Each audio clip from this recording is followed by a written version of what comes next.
जानवी जी गुजरात से। राधे राधे। राधे राधे महाराज जी। महाराज जी, भक्ति रस में आगे बढ़ने के लिए जो आचरण अनिवार्य होते हैं वे जानते हुए फॉलो करने में उसमें डिस्ट्रैक्शन क्यों आ जाता है, मतलब इधर उधर ध्यान भटक। भजन की कमी। जानकारी सबको है लेकिन उसका प्रयोग वही कर सकता है जो भजनानंदी है। अगर भजन बल नहीं है तो जानकारी तुम्हारी 2 मिनट में एक तरफ रख जाएगी और जो आचरण मन इंद्रिय वेग के द्वारा कराना चाहते वो करवा लेंगे।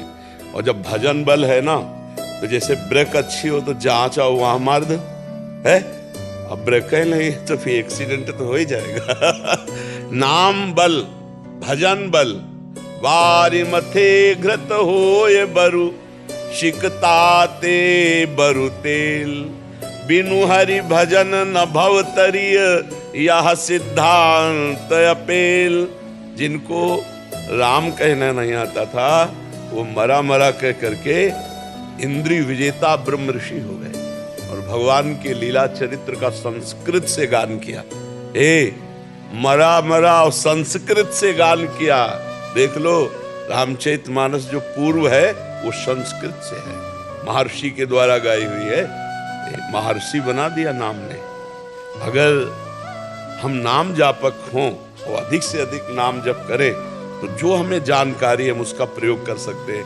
नहीं जानकारी तो प्रभु 6-6, 8-8 घंटा प्रवचन की है लेकिन 6 सेकंड भी अपने पर शासन नहीं है। समझला, 6 सेकंड भी मन को एक स्थान पर रोकना कठिन है। 6 सेकंड इतना अंतर है अध्यात्म और अध्यात्म की चर्चा। अध्यात्म में स्थित होना तो विनिवृत्त कामा, अध्यात्म नित्या तो विनिवृत्त। अध्यात्म का स्वरूप क्या है? कामनाओं का नाश हो जाना, कामनाओं का त्याग हो जाना। आज हम अध्यात्म की चर्चा कामनाओं की पूर्ति के लिए करते हैं। अर्थ पूर्ति, प्रणाम नमस्कार की पूर्ति, वाह वाह की पूर्ति, ये सब ये अध्यात्म नहीं है। अध्यात्म कंचन कामिनी कीर्ति तीनों पर विजय प्राप्त करने के लिए है। स्थूल सूक्ष्म कारण तीनों से राग मिटाने के लिए है। पर वो भगवान का कृपा पात्र, गुरु कृपा पात्र इस रहस्य को समझ पाता है? नहीं, वो भी अपने को आध्यात्मिक समझता है। आध्यात्मिक समझते हुए अपनी वासनाओं का पोषण करता रहता है और अपने को आध्यात्मिक समझता है। और अध्यात्म दूसरी बात है। अध्यात्म है जितना अनात्म है उसका त्याग कर अध्यात्म में स्थित होला। अध्यात्म की चर्चा करके अनात्म वस्तुओं की चाह रखना अज्ञान ही तो है, अज्ञान ही है। और हम अपने को समझते ज्ञानी हैं। तो यही भ्रम मिटाने के लिए भजन है। भगवान का जो मार्ग है वो एक अलग मार्ग है। वो ये सब बाजार से एक अलग चीज है। भगवान बाजारू चीज नहीं है। रुपया पैसा जितनी तुम्हारी कमाई है उससे भगवान मिलने वाले नहीं तो खरीद लेते लोग ना भगवान को। पदाधिकारी भगवान को खरीद लेते, धनी मानी लोग भगवान को खरीद लेते। भगवान की सृष्टि में मृत्यु लोक में एक पर्वत है सुमेरु, 4 लाख योजन का है। उनको तुम किलो 2 किलो मन 2 मन सोना दे के क्या खरीदोगे यार? उनके तो पर्वत ऐसे हैं इसी भूमंडल पर। फिर तो अनंत ब्रह्मांड है।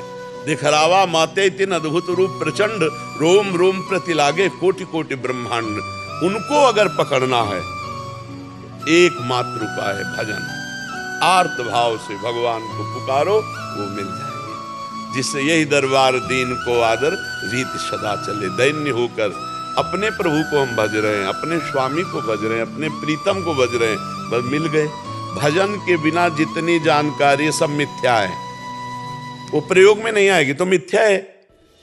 बंदूक है और गोली न चले तो बेकार है, मतलब टांगे घूमे रहो बेमतलब। ज्ञान है लेकिन जब काम क्रोध आक्रमण किए तब फायरिंग तो तुम्हारी हुई नहीं ज्ञान की, तो फायदा क्या हुआ तुम्हारा? वो बंदूक का टांगे हो ज्ञान की केवल।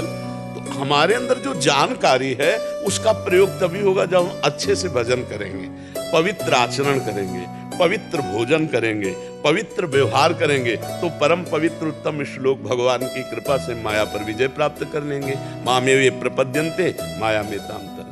समझ में आया?